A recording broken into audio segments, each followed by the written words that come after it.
Nagbago ang eksena kay Coach Lee Jung habang papasok siya sa akademya. Gayunpaman, nagulat siya nang makitang nagsasanay pa rin ang mga estudyante sa kabila ng pagiging araw ng pahinga. Matagal na silang nandoon, na nangangahulugang hindi niya na kailangang tawagin sila upang magsimula ng pagsasanay. Sa parehong paraan, nagulat din ang mga estudyante nang makita siya. Sinabi ng coach na hindi niya inasahan na magpapakita sila ng ganitong pagsisikap kahit sa kanilang araw ng pahinga.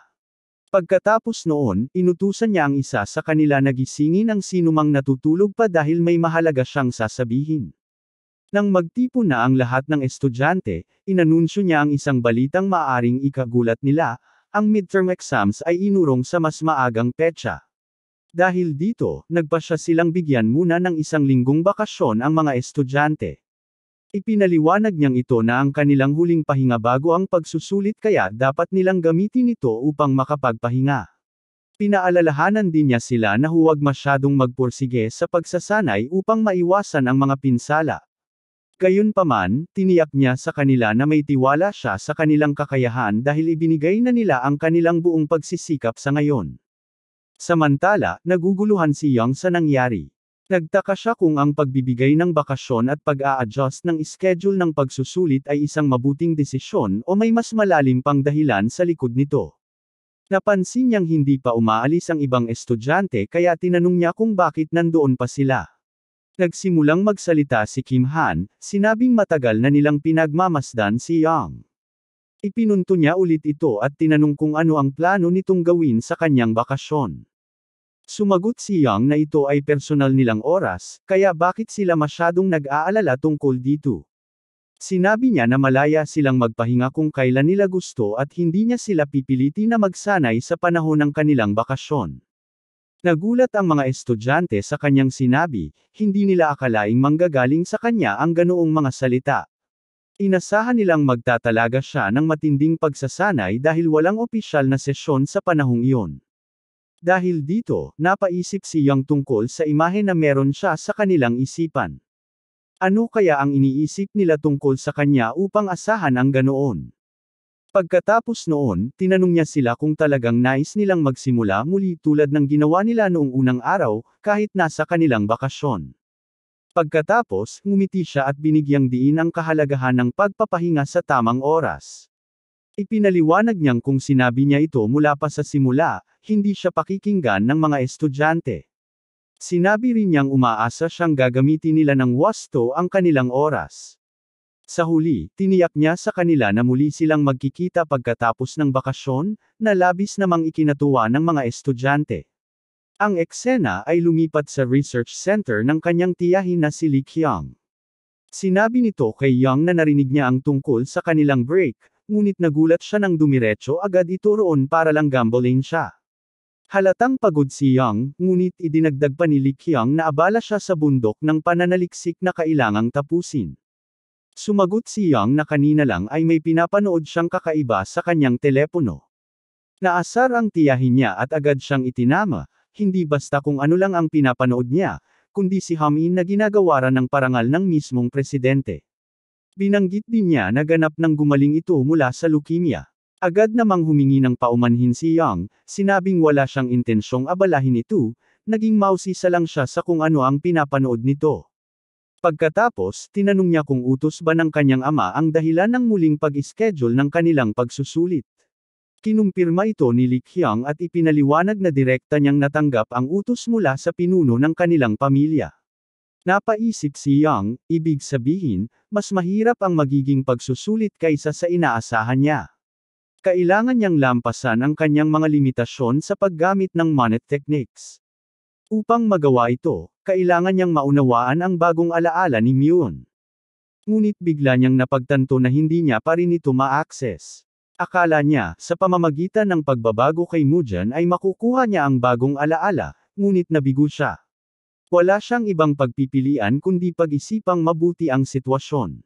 Sa sandaling iyon, nahulog sa harapan niya ang ilang research papers ng kanyang tiyahin, dahilan upang pagsabihan siya nito na mag-ingat. Pinaalalahanan siya na dati niya nang sinabihan si Young na ayusin ang mga papeles. Habang inaayos ang mga ito, napadako ang kanyang kamay sa isang papel na tumatalakay sa pangunahing pagkakaiba ng makaluma at makabagong sandata. Ayon sa pananaliksik, noong unang panahon, dinisenyo ang mga sandata upang talunin ang mga halimaw. Habang binabasa ito ni Yang, bigla siyang napatayo, ikinagulat ni Li Qiang. Ano na naman yan? Tanong ng kanyang tiyahin. Ngunit sa halip na sumagot ng buo, nagmamadali itong tumakbo palayo at sinabing natagpuan na niya ang solusyon. Nangako siyang ipapaliwanag ito sa susunod na pagkakataon ngunit kailangan niyang agad na pumunta sa training center. Mabilis na lumipat ang eksena kay Yang na kara-rating lang sa training center. Agad niyang tinawag si Myun at inihayag ang kanyang intensyong gawing malinaw ang kanyang target sa isipan. Ipinaliwanag niyang nais niyang mag-isip ng isang target na mas malaki kaysa sa kanya, isang halimaw na nagbabanta sa sangkatauhan. Dito siya nagtuon ng enerhiya, iniisip ang isang dambuhalang halimaw. Sinabi niya sa sarili na anumang teknik na hindi isinasaalang-alang ang kahusayan sa paggamit, hindi pinagsasama ang sunod-sunod na atake, hindi iniingatan ang enerhiya, walang estratehiyang pang-iwas at depensa, o mukhang maganda lang sa paningin ngunit kulang sa tunay na lakas ng paninira, ay walang saysay. Sa wakas, napagtanto niya ang tunay na layunin ni Mugen, ang puksain ang mga halimaw. Aktibo niyang ginamit ang kakayahan ni Mugen, ang Demon Piercer. Napangiti siya sa tagumpay na iyon at nag-isip kung anong uri ng alaala ang ipapakita sa kanya ni Mugen sa pagkakataong ito. Sa sumunod na sandali, tila hinigop siya ng mga alaala at natagpuan ang sarili niya sa training center. Napansin niyang pamilyar ang eksenang ito, katulad ng unang pagkakataon na hawak niya si Myun. Ngunit may isang malaking pagkakaiba, ang kanyang perspektibo sa mga pangyayari. Sa di kalayuan, may nakita siyang isang taong nagsasanay. Sa pagmasid niya, napagtanto niyang ito rin ang taong nakita niya noon. Mabilis ang kilos nito, hindi pangkaraniwang bilis. Bukod pa rito, sa tuwing nagpapalit ito ng sandata, nagbabago rin ang kanyang aura. Ngunit hindi lang iyon, kasabay ng pagbabago ng aura, nag-iiba rin ang anyo ni Mugen. Labis na namangha si Yang nang marinig niya ang lalaki na nakikipag-usap sa iba. Ang bilis mong magpalit ng estilo ng pakikipaglaban, sabi ng isa. Ang lalaking nagsasanay ay tumigil sandali at sinabing, huwag mo akong tinitiktikan habang nagsasanay. Matapos nito, tinanong niya kung may pangalan na ang mga teknik na ginagamit niya mula kay Myun. Sumagot ang lalaki, sinasabing wala pa siyang ipinapangalan sa mga ito, dahil sa ngayon, hindi pa niya itinuturing ang mga ito bilang ganap na teknik. Sa halip, iminungkahi niya na ang kausap niya ang maaaring magpangalan sa mga ito. Pagkatapos nito, tinanong niya kung may kasama pa siyang iba sa lugar na iyon, ngunit mariing itinanggi ng kausap ang posibilidad. Sa isang iglap, umatake ang lalaki, ipinaliwanag na gusto niyang harapin ito sa patas na laban kaya wala siyang dahilan upang magsama ng iba. Sa sandaling iyon, napansin ni Yang ang kakaibang kulay ng kanyang mga mata at buhok, mga natatanging katangian ng direktang linya ng pamilya Lee. Sa eksenang ito, isang bus ang bumabaybay sa gitna ng kagubatan, sa loob nito, nakaupo si Lee Chol, nakatanaw sa bintana. Habang pinagmamasdan niya ang tanawin, napaisip siya, wala namang ipinagkaiba ito sa nakaraan o sa hinaharap. Sa di kalayuan, tanaw niya ang isang harang na naghihiwalay sa ligtas na sona at sa mapanganib na lugar. Matagal ng panahon ang nakalipas nang lumitaw ang isang napakalaking bitak malapit sa karagatang Pasipiko. Mula roon, isang misteryosong asul na butas ang bumukas, isang hindi pa ganap na napapagalugad na espasyo. At mula roon, naglabasan ang mga hindi kilalang halimaw. Matagal na nakipaglaban ang sangkatauhan sa mga halimaw na ito, pilit na binabawi ang kanilang mga lupain. Ngunit hanggang ngayon, may mga lugar pa ring nananatiling hindi nasasakop. Ang mga lugar na ito ay tinawag na uncharted zones o simpleng danger zones. Habang tahimik na nakikinig si Lee Chol, narinig niyang nag-uusap ang ilan sa kanyang mga kaklase. Ngayon daw, ang harang na yan ang naghihiwalay sa ligtas na sona at sa mga panganib na lugar, di ba? Sabi nila, habang papalapit ka sa danger zone, mas nagiging desolado ang tanawin, dagdag pa ng isa. Napabuntong hininga si Lee Chol. Basta't nasa loob pa rin tayo ng harang, ganito na ang pinakamalala, sagot niya. Ang mga nayon sa frontier, malapit sa danger zone, ay mas hindi pa maunlad. Sa kanyang nakaraang buhay, minsan na siyang nanirahan sa isa sa mga nayong iyon, pansamantala, upang magtago. At mula noon, natutunan na niyang dapat laging handa. Pagpasok ng boss sa isang madilim na lagusan, nagsalita ang kanilang guro. Ang lugar na papasukin natin ay isang hindi pa natutuklasang piitan sa danger zone. Nang dumating sila sa destinasyon, isa-isang bumaba ang mga estudyante. Habang nagtitipon sila, muling nagsalita ang kanilang instructor. Dito tayo magtatayo ng base camp, aniya. Suriin ninyo ang inyong mga gamit at tiyakin na kumpleto ang inyong mga kailangang supply. Matapos nito, magsisimula na ang inyong pagsubok. Tahimik na nakikinig ang lahat, habang ipinapaliwanag ng instructor ang kanilang mga patakaran. Tanging ang mga escort warriors lamang ang mananatili sa base camp para magbantay. Simula ngayon, kayo na mismo ang baalang humawak sa lahat ng sitwasyon. Kasabay nito, inilagay ng instructor ang kanyang kamay sa dibdib, saka ngumiti ng may pagmamalaki.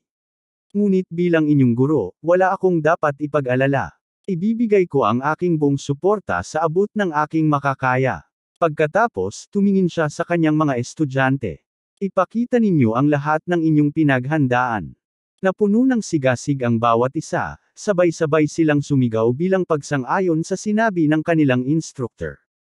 Humakbang sa unahan si Lee Chol at tiningnan ang kanyang mga kaklase ng seryoso. Mula ngayon, ako na ang mamumuno, aniya. Ngunit bago iyon, sinulyapan niya ang bawat isa, seryoso at walang bahid ng pag-aalinlangan sa kanyang mukha. Alam niyang ang pagsubok na ito ay naging mas mahirap dahil sa kanya.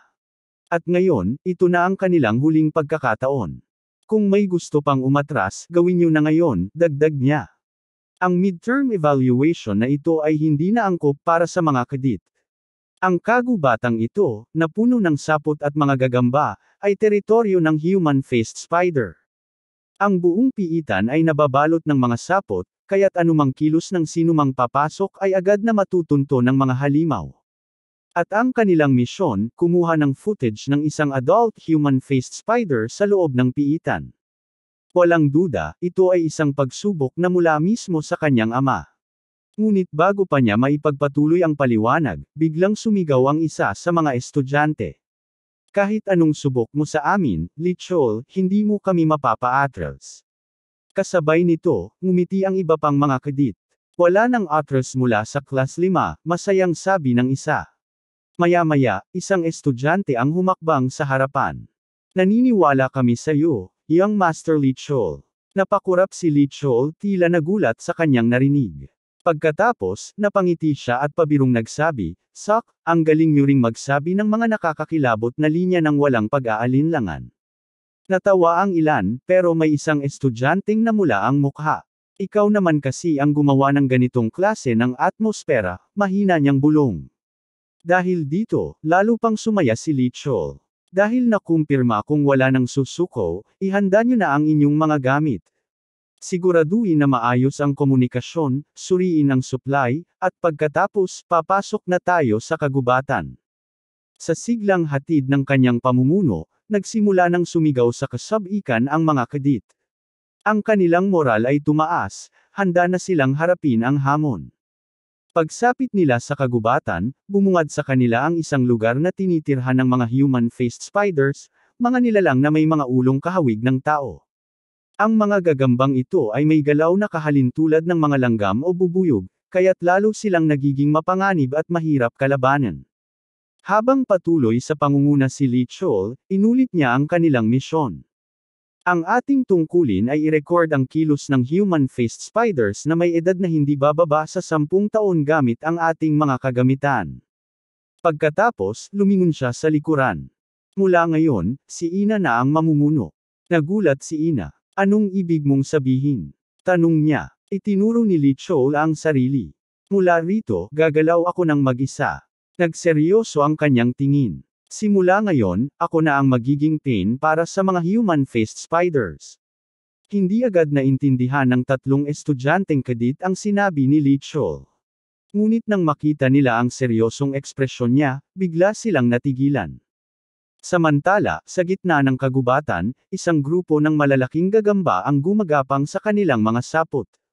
Sa isang iglap, isang gagamba ang tinuhag ng espada at agad na napatay. Si Lee Chol ang may gawa nito, nakatayo siya, nakatingala sa itaas, at marahang bamulong, sa wakas, nagtipon na silang lahat.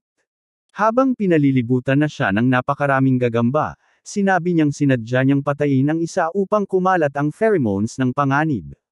Ipinaliwanag din niya na ang mga gagambang may mukhang tao ay may ugali ng pagdadala ng mataas na nutrisyon na pagkain sa kanilang pugad upang pakainin ang kanilang mga anak. Kaya naman, ang pinakamadaling paraan upang maituring na mahalagang biktima ay ang patunayan na ang biktima ay may pambihirang lakas.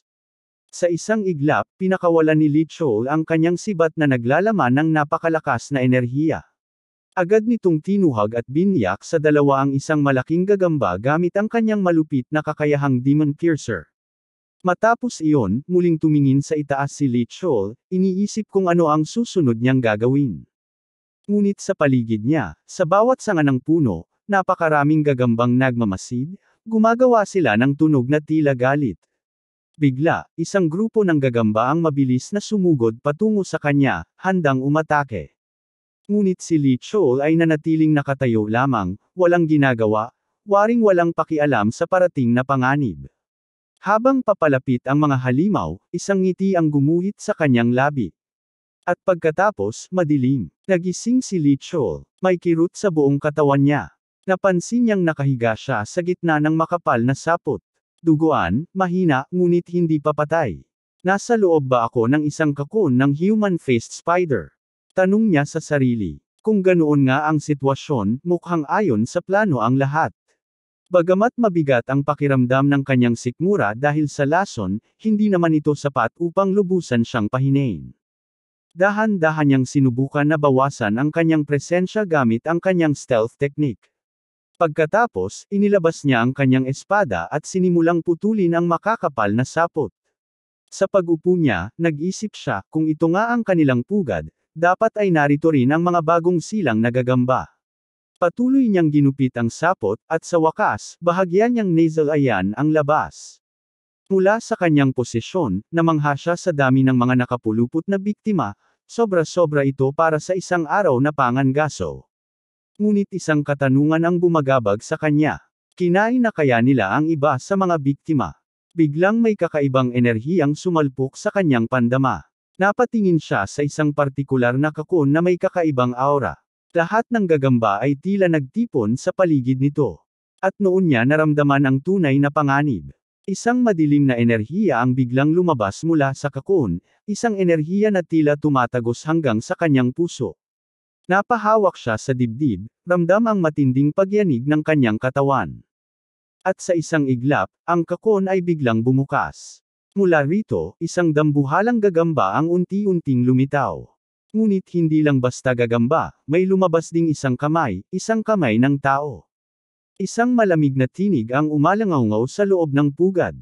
Mukhang gutom na ang aking mga anak. Isang halimaw na may rank 5 ang lumabas mula sa kakon. Isang reyna ng mga human-faced spiders. Nanlaki ang mga mata ni Lee Chol. Hindi makapaniwala sa kanyang nasaksihan.